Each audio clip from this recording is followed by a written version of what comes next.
Hey guys, this is JP. Welcome back to my official YouTube channel AP sir English. कैसे हैं आप सभी लोग? उम्मीद है सब लोग स्वस्थ होंगे, मस्त होंगे और अच्छे से पढ़ाई कर रहे होंगे।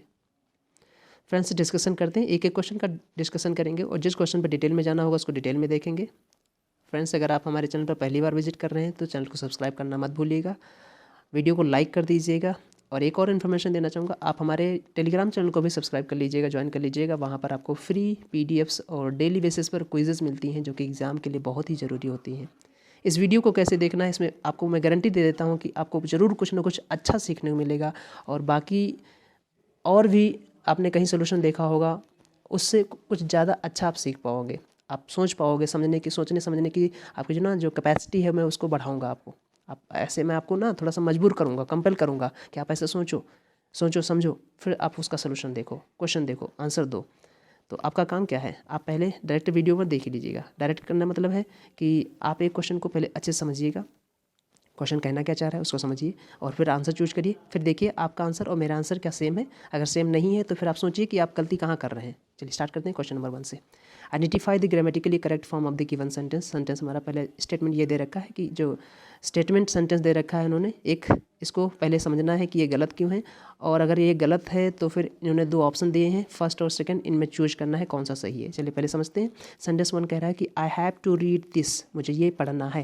ध्यान दीजिएगा, ये हमारी मेन क्लॉज है जो कि प्रेजेंट इंडेफिनिट टेंस में दे रखी है। सो दैट कंजंक्शन लगा रखा है ताकि I didn't get this speech wrong. Okay, समझने की कोशिश करिए। पहले अगर हमारी मेन क्लॉज जो कि प्रेजेंट इंडेफिनिट टेंस में दे रखी है, जिसे हम कंडीशन बोलते हैं, तो अगर हमारी कंडीशन प्रेजेंट की होती है तो ज़रा सोचिए हमारा रिजल्ट जो होगा वो फ्यूचर में होगा या पास्ट में होगा। तो आपको पता है ना, रिजल्ट हमारा किस में होगा, फ्यूचर में होगा, है ना, फ्यूचर ओरिएंटेड होना चाहिए। तो यहाँ पर जो इन्होंने ले रखा है सो दैट, यानी सबऑर्डिनेट क्लॉज में जो इन्होंने टाइम दे रखा है, टाइम लगाया है, वो पास्ट इंडेफिनिट टेंस का है जो कि पास्ट का बताता है। इसका मतलब ये लॉजिकली गलत हो गया। सेंटेंस ग्रामेटिकली सही है बट लॉजिकली गलत हो गया। समझ में आ गया ना? अब या तो इन्होंने या तो ये कर देते आई डोंट, लेकिन उससे बेटर ये करते आई विल नॉट, तब ज़्यादा अच्छा रहता है ना। तो अब देखिए हमारे पास कौन सा ऑप्शन सही होने वाला है। पहले में लिखा है I have to read this, okay सही है यहाँ तक। सो दैट, ताकि आई डिडंट गॉट, ओके इन्होंने यहाँ पर गलती किया है, ब्लंडर जैसे बोल सकते हो आप ना। डिड नॉट के साथ पहली बात है डू डज डिड के बाद आपको पता है ना वर्ब की V1 फॉर्म आनी चाहिए, तो गॉट नहीं यहाँ होगा। और दूसरा यहाँ पर फिर वही गलती इन्होंने किया है, डिड लगा रखा है, डिड लगा रखा है, डिड नहीं होगा मेरे बच्चों, है ना, मेरे दोस्तों ध्यान रखना। यहाँ पर या तो आप आई डोंट कर देते, लेकिन उससे बेटर आई विल नॉट करते, I will not get this speech wrong, है ना, या फिर नहीं करूँगा, या फिर आई डोंट करते, ज़्यादा अच्छा रहता है ना। तो दोनों सही हो सकता है, बट आई डिडंट गॉट नहीं, आई डिडंट गॉट तो कतई करना नहीं है, ध्यान रखना, क्योंकि गॉट यहाँ पर वर्ब की सेकंड फॉर्म चूज किया है इन्होंने, जो कि गलत है। डू डज डिड के बाद वर्ब की V1 फॉर्म आती है जो कि ये गलत है। तो ऑप्शन नंबर 1 तो गलत हो गया। अब ऑप्शन नंबर 2 में देखते हैं, I am to read this, okay यहाँ तक तो सही है। सो दैट, ताकि आई डिडंट गॉट, फिर से इन्होंने वही गलती की यहाँ पर। इसका मतलब ना ही फर्स्ट सही है और ना ही सेकंड सही है। Option number D is going to be your right answer, neither first nor second is correct. Okay आगे बढ़ते हैं, क्वेश्चन नंबर 2 देखते हैं फटाफट। फिल इन द ब्लैंक करना है यहाँ पर। लास्ट वीकेंड, जब भी लास्ट वीकेंड आ जाए, last day, last year, last month, आप हमेशा पास्ट एंड डिफरेंट टेंस में जाइए, पास्ट में रहिए। पास्ट में कौन है, विजिट नहीं है, प्रेजेंट है, विजिटिंग। यहाँ पर देखो विजिटिंग वर्ब की आईएनजी फॉर्म यहाँ पर बोल सकते थे, लेकिन आपको पता है वर्ब की आईएनजी फॉर्म जब इसे हम बोलेंगे तो इसे इसके पहले हेल्पिंग वर्ब होनी चाहिए थे, बी की फॉर्म, जो कि यहाँ पर नहीं है। अगर नहीं है तो ये भी आंसर गलत है। अच्छा, यहाँ पर ये वर्ब की जो आईएनजी फॉर्म होती है वो जीरन या प्रेजेंट पार्टिसिपल बनने का काम करती है। ना ही यहाँ पर जीरन की रिक्वायरमेंट है और ना ही प्रेजेंट पार्टिसिपल की रिक्वायरमेंट है, यहाँ पर सिंपली वर्ब की रिक्वायरमेंट है। हमारे पास वर्ब कौन सी है, सी, विजिटेड, बिल्कुल आंसर है। हैव विजिटेड क्यों नहीं, क्योंकि प्रेजेंट परफेक्ट है, आपको पता है, मैंने बताया ये नहीं होगा। So option number C is going to be right answer. आगे बढ़ते हैं फटाफट, क्वेश्चन नंबर 3 देखते हैं, जो कि again fill in the blank है। और फिल इन द ब्लैंक में बताना है दे हैप्पीली लीन्ड। लीन्ड का मतलब होता है टेक लगा कर खड़े होना, और टेक लगाकर खड़े होने के लिए प्रपोजिशन आती है अगेंस्ट, प्रपोजिशन अगेंस्ट यूज करेंगे। Option number D is going to be right answer. तो थर्ड का डी हो जाएगा और सेकंड का कौन सा होगा, सेकंड का सी हो जाएगा। आगे बढ़ते हैं, क्वेश्चन नंबर 4 देख लेते हैं। 4 में अगेन हमारा फिल इन द ब्लैंक है।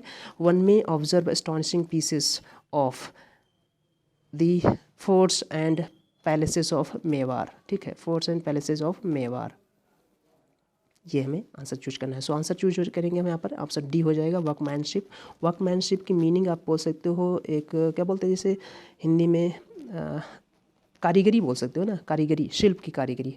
या फिर इंग्लिश में बोलना चाहते हो तो आप बोल सकते हो a skill with which something is made, that is called workmanship. Design यहाँ पर नहीं होगा, एक्सपर्टीज नहीं होगा, टेक्निक नहीं होगा। Option number D is going to be your right answer. आगे बढ़ते हैं, क्वेश्चन नंबर 5 देखते हैं। Identify grammatically correct sentence. Grammatically correct sentence हमारा 5वें का एक हो जाएगा, ए हो जाएगा।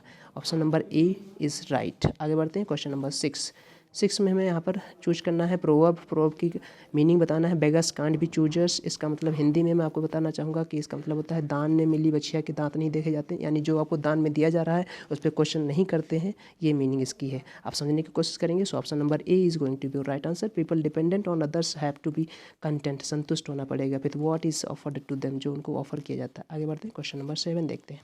7 नंबर में एंटोनिम फाइंड करना है, जो कि रिट्रीट। रिट्रीट का मतलब होता है कदम वापस लेना। बैक, गो बैक बोल सकते हो, विदड्रॉ बोल सकते हो, ये सब इसके मीनिंग हो जाएंगे, है ना।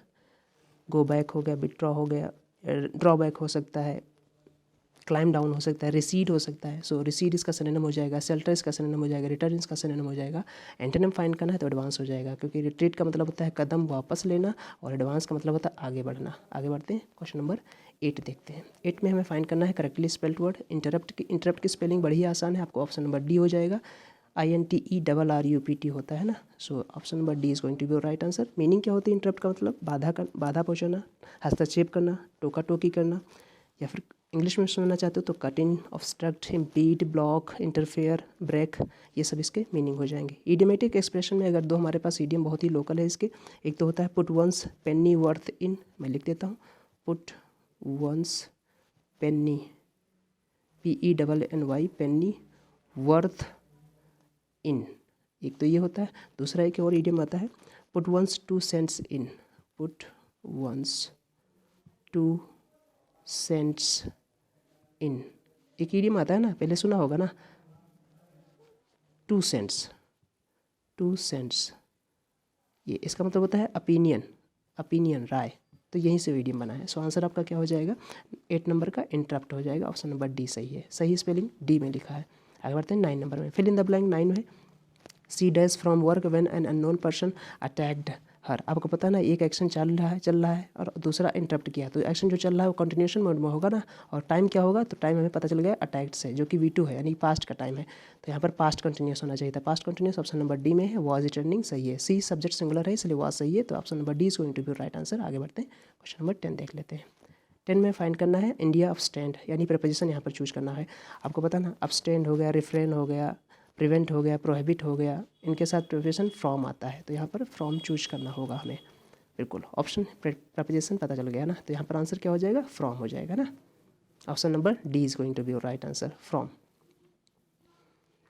बहुत सारे वर्ड हैं, जैसे आप बेसिक मीनिंग जब समझना चाहते हो प्रपोजिशन की, तो फ्रॉम का मतलब होता है ना, फ्रॉम तब लगाते हैं जब हमें सोर्स की मीनिंग बताना हो या फिर ओरिजिन की मीनिंग बताना हो, है ना। सोर्स है ना, या फिर ओरिजिन तो बताना हो, उसे फ्रॉम का यूज करते हैं।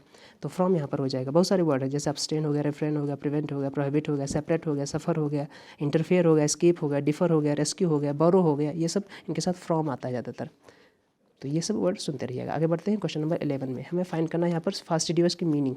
Select the option in which the word fastidious. आपको पता समझिए पहले फास्टिडियस का मीनिंग क्या होता है। फास्टिडियस का मीनिंग क्या होता है? मतलब फास्टिडियस का मतलब होता है ना, आप बोल सकते हो फास्टिडियस मैन जो होते हैं, they are not easy going man. इनको आसानी से प्लीज़ नहीं किया जा सकता, इनको आसानी से संतुष्ट नहीं किया जा सकता। ये बहुत ही छोटी छोटी चीज़ों पर ध्यान देते हैं। इनको हर चीज़ एकदम परफेक्ट वे में चाहिए, एकदम परफेक्ट वे, उनको हम फास्टिडियस बोलते हैं। तो अब आंसर कौन सा हो जाएगा ये हमें बताना है। तो लिखा है fastidious people are easy to please, नहीं, इजी टू प्लीज़ नहीं होते, यानी कि ऑप्शन नंबर फर्स्ट गलत है। Some teachers are so fastidious, कुछ टीचर जो है इतना फास्टिडियस होते हैं that they give high grades. अगर फास्टिडियस होते तो हाई ग्रेड्स जल्दी नहीं देते, थोड़ा सा नेगेटिव उनके मीनिंग में आता, तो ये भी गलत हो जाएगा। थर्ड में, James is a fastidious editor and wouldn't easily approve of yes the copy that comes to his desk. Yes, option number third is going to be right answer. Option number third is going to be right answer. I wish he were not as fastidious, काश वो उतना fastidious ना होता। ये देखिए वर लिखा है ही के साथ, इसका मतलब ये सेमी क्लोज कंडीशन है, इमेजिनेशन वाली है ना, इसे बोलते हैं। तो ये फोर्थ भी गलत हो जाएगा यहाँ पर। So option number third is going to be right answer. 11 का थर्ड होगा। आगे बढ़ते हैं, 12 का देखते हैं। सिलेक्ट द मोस्ट, अच्छा यहाँ पर एलिमनी की मीनिंग बताना है। ऑप्शन पढ़िएगा आप आसानी से। एलिमनी का मतलब क्या होता है, इसे हिंदी में बोल सकते हो आप गुजारा भत्ता, सुना होगा ना, एलिमनी, अलावेंस बोलते हो ना, अलावेंस है ना, अलावेंस बोलते हैं ना, जिसे गुजारा भत्ता बोलते हो। बेसिकली एलिमनी हम यूज, ये टर्म यूज तब करेंगे जब जैसे कोई हस्बैंड अपनी वाइफ को, जो स्ट्रेंज्ड वाइफ हो, जैसे डिवोर्स बोलते हैं ना, जो डिवोर्स्ड वाइफ है, या फिर जो लीगल तरीके से सेपरेट हुए हैं, अलग हुए हैं, वो जो एक दूसरे को पे करते हैं ना, उसे गुजारा भत्ता बोलते हैं, उसे एलिमनी बोलते हैं। इंग्लिश में बोलना चाहते हो तो आप ऐसे बोल सकते हो, money paid by one spouse, है ना, मनी पेड बाई वन, है ना, by one spouse. Spouse means husband और वाइफ दोनों में से कोई एक हो सकता है ना, टू दी अदर, है ना, टू दी अदर, उससे हम बोलते हैं एलिमनी। एलिमनी की हिंदी होती है गुजारा भत्ता। सो अब यहाँ पर हमें मीनिंग फाइंड करना है कि कौन सा ऑप्शन मीनिंग सही दे रहा है एलिमनी की। तो एलिमनी की मीनिंग समझिए, आप पढ़िए, सेंटेंस पढ़िए और फिर समझिए कि इसमें कौन सा हमारा मीनिंग सही दे रहा है एलिमनी का। तो एलिमनी वार थोड़ा ना आता है यहाँ पर, हैज़ बीन प्रोट्रैक्टेड, लंबी खिंच गई, ये तो नहीं है। The alimony payments to his wives, to his two wives, oh, have left the cruel husband nearly a pauper, दरिद्र बना दिया। So option number second is going to be right answer. बिल्कुल सेकंड सही तरीके से एलिमनी को define किया गया है। थर्ड में एलिमनी बिटवीन द टू, नहीं, यहाँ पर एलिमनी है, कोई दुश्मनी नहीं है, ठीक है। और लिखा है the fight for territorial alimony territorial army होती है, जो कि पोस्ट होती है, यहाँ पर गलत हो जाएगा। So option number second is going to be right answer. 12 का सेकंड सही होगा। आगे बढ़ते हैं, 13 नंबर देख लेते हैं। 13 में अगेन हमारा फिल इन द ब्लैंक है, तो आंसर क्या हो जाएगा, इम्प्रॉपर वाटर प्रूफ, अच्छा सीलिंग, सील वाला हो जाएगा यहाँ पर, यानी ऑप्शन नंबर डी हो जाएगा। फिर से देखते हैं 13 का option number D is going to be right answer. Seal और सीलिंग, इस सीलिंग का मतलब होता है छत और इस सील का मतलब होता है सील करना, है ना। तो सीलिंग समझते हो ना, तो option number D is going to be right answer. आगे बढ़ते हैं, 14 नंबर देख लेते हैं। 14 नंबर में फाइंड करना है स्प्लिटिंग हेयर्स। स्प्लिटिंग हेयर्स का मतलब होता है, आप हिंदी में समझो, बाल की खाल निकालना, ठीक है। स्प्लिटिंग हेयर्स, बाल की खाल निकालना, यानी बहुत ही इररिलेवेंट पॉइंट को भी खंगालना, उसको भी बोलते हैं स्प्लिटिंग हेयर्स, है ना। बाल की खाल निकालना, छोटी छोटी बातें भी देखना, उसे बोलते हैं स्प्लिटिंग हेयर्स। थोड़ा सा नेगेटिव जाता है ये।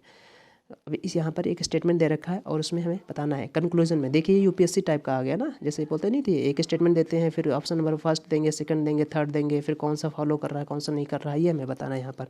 सो इसका मीनिंग समझकर हमें आंसर देना है। सो देखिए कौन सा आंसर हो जाएगा। स्प्लिटिंग हेयर्स का मतलब क्या होता है, सुपरफिशियल इन्वेस्टिगेशन, नहीं भाई, सुपरफिशियल तो मतलब होता है ऊपरी ऊपरी, ऊपरी ऊपरी नहीं होगा स्प्लिटिंग हेयर्स। एक बाल होता है, बाल की भी खाल निकालना, यानी जानते हो ना, बहुत ही माइनर, बहुत ही बारीक चीज़ें देखना। तो सुपरफिशियल तो नहीं होगा, यानी ऑप्शन नंबर फर्स्ट तो गलत हो गया। Making previous criticism on tribal matters, हाँ, will not lead us anywhere, बिल्कुल छोटी छोटी बातें ये बात करना, तो पीवियस वाला यानी कि सेकंड वाला हो जाएगा। A difference of opinion is not tolerated, ये भी नहीं हो जाएगा, यानी केवल और केवल ऑप्शन नंबर सेकंड जो कि है, जो सही है, ऑप्शन नंबर सेकंड। अब ऑप्शन नंबर सेकंड हमें ऑप्शन देखना है आंसर चेक करने के लिए। सो थर्ड में दे रखा है only conclusion second is correct. So option number third is going to be right answer, यानी कि 14 का आंसर जो होगा हमारा वो थर्ड होगा, that is option number second is correct, इसमें बता रहा है ना। आगे बढ़ते हैं, क्वेश्चन नंबर 15 देख लेते हैं। 15 में हमें फाइंड करना है एरर।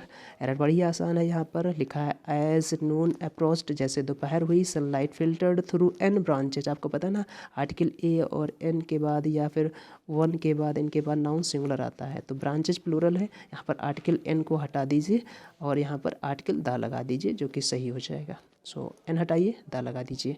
ऑप्शन नंबर कौन सा चूज करोगे, यानी कि बी चूज करोगे 15 का। 16 में फाइंड करना है नरेशन। नरेशन में हमें दे रखा है what a skillful tailor she is, Shaila said to me, है ना, ये दे रखा है, यानी कि हमारा एक्सक्लेमेटरी सेंटेंस है।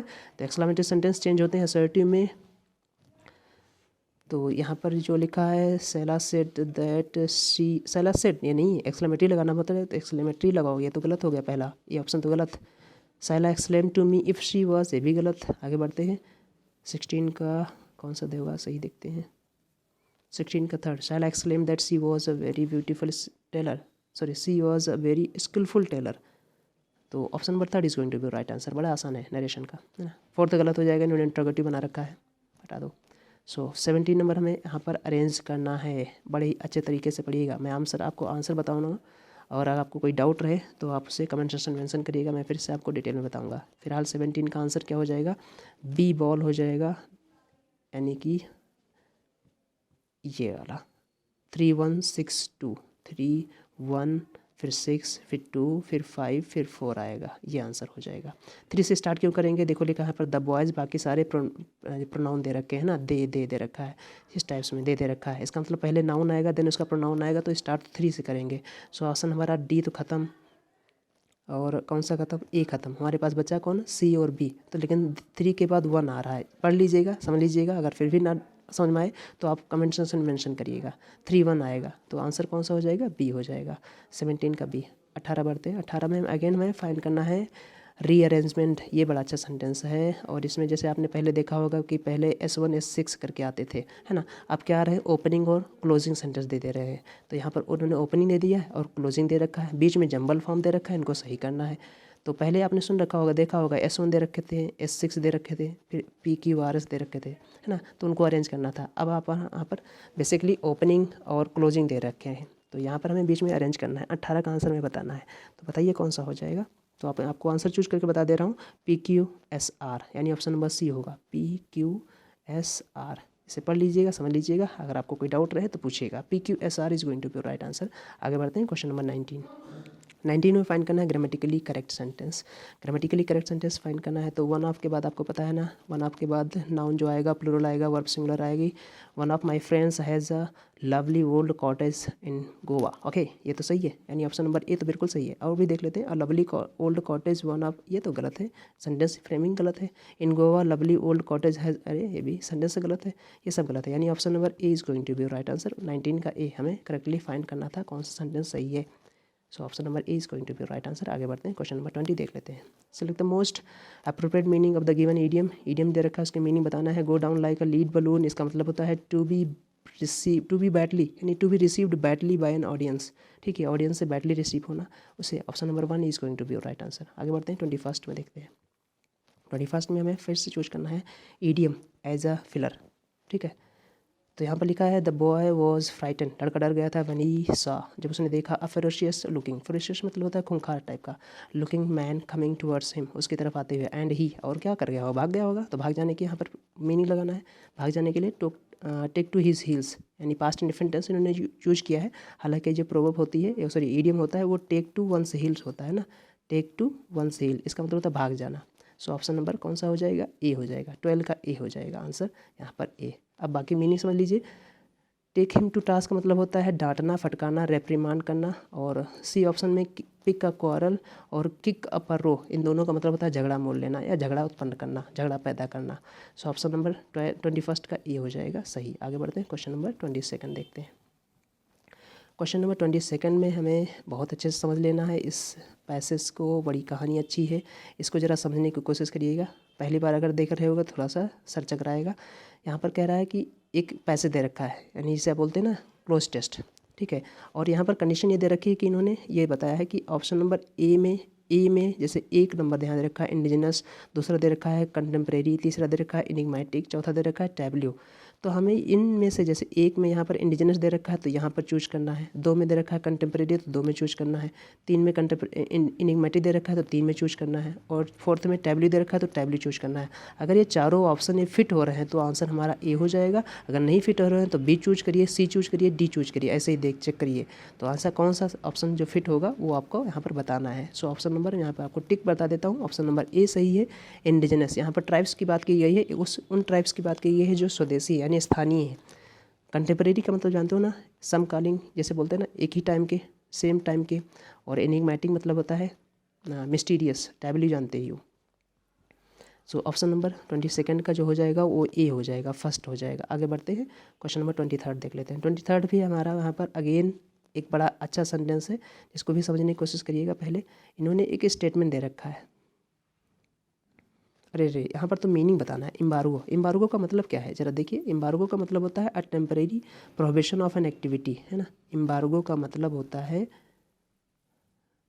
A temporary prohibition of an activity, किसी एक्टिविटी को थोड़े समय के लिए रोक देना, उसे इम्बार्गो बोलते हैं। वो एक्टिविटी कोई भी हो सकती है, चाहे कोई सेल हो या कोई ट्रीटी हो, कोई एग्रीमेंट हो, उसको बोलते हैं, है ना, इम्बार्गो। तो इम्बार्गो की मीनिंग यहाँ पर कौन सा ऑप्शन बता रहा है बेहतर तरीके से, ये हमें फाइंड करना है। तो बताइए, पढ़िए ज़रा, समझिए कौन सा ऑप्शन यहाँ पर है।